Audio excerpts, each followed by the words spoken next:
may know what is good and acceptable and perfect will of God. Jacob, you heard that scripture reading from Genesis 33 verse 20, the breaking of day.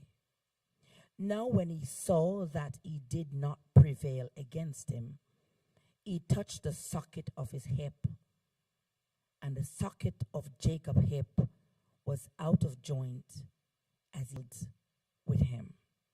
For the day breaks. But he said, I will not let you go until you bless me. So he said to him, what is your name? He said, Jacob. I'm at verse 28 of Genesis 32.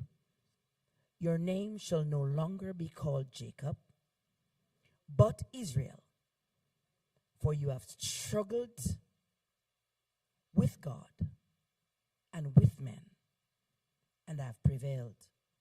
Verse 29. Then Jacob asked, saying, tell me your name, I pray. And he said, why is that you ask about my name? And he blessed him there. Verse 30.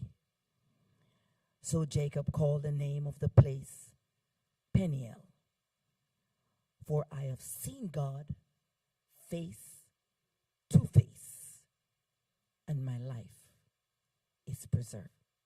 Is preserved. That's the word of the Lord. That's the word of the Lord. Have a seat, thank you. Have a seat, thank you.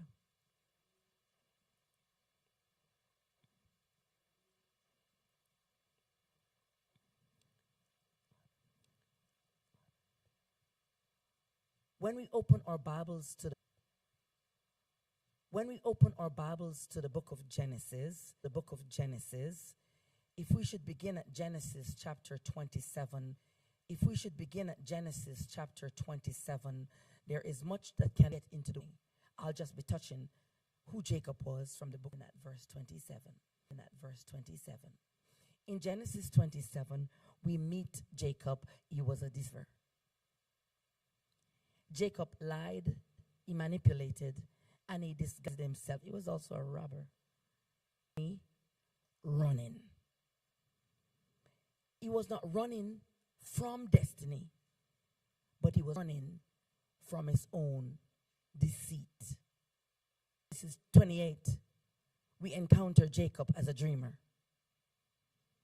While he was fleeing, God met him at Bethel, the house of God, where Jacob had a dream. He saw the ladder, yes.